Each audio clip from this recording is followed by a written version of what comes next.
नमस्कार मंडळी. चला तर आज एक नवीन रेसिपी घेऊन येले तुमच्यासाठी. मार्केटमधून येताना डेअरीच्या समोर बोर्ड लावलेलं होतं चिक मिळेल. आज म्हटलं चिकापासून मस्त असो खरवस बनवूया आणि रेसिपी तुमच्यासोबत पण शेअर करूया. चला मग रेसिपीसाठी सुरुवात करू. पहिल्यांदा हे चिक ना मी थोडा वेळ गार असल्यामुळे पाण्यात ठेवून दिले आणि पूर्ण चांगलं वितळून घेतले. आता हे आपण ना मस्त असो गाळून घेऊया. चला हे मी चीक पहिलं गाळून घेतलंय. हे पाव लिटर चीक असा हा.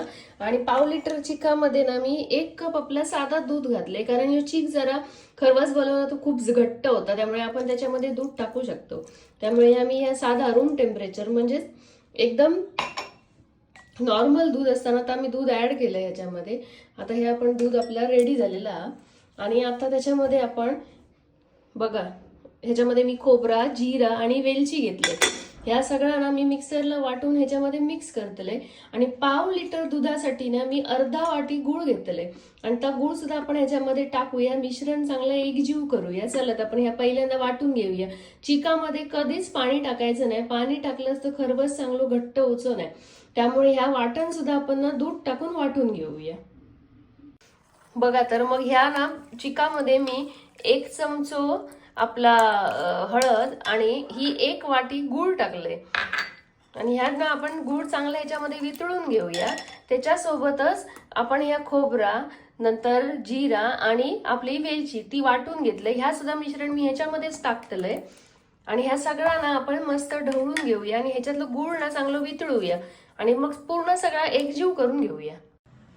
बघा आपलं मिश्रण आता सगळं एकजीव झाला. आता मी ह्या मिश्रण गाळून घेते छान असं.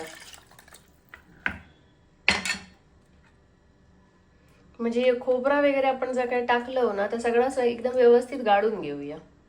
मिश्रण आता तयार झाला ना त्याच्यावरती मी बघशाल ना तर थोडेसे काजू असे क्रश करून टाकलंय.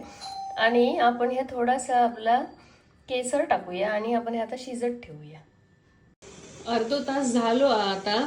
आपण आता गॅस ना बंदच करूया आणि मग जरा स्टीमर खोलूया तो आणि बघू आपण जरा कसं झालं. वा मस्त एकदम भारी झालो. तुम्ही बघू शकतास. एकानं आपण जरा थंड करूया. थंड झाल्यानंतर मी तुमका खरवसाचे तुकडे पाडून दाखवते कसं खरवस झालो. बघा मग खरवस आपलं कसं रेडी झालं. मस्त असे पीस पडले.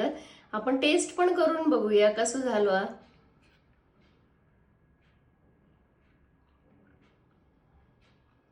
भारी एकदम.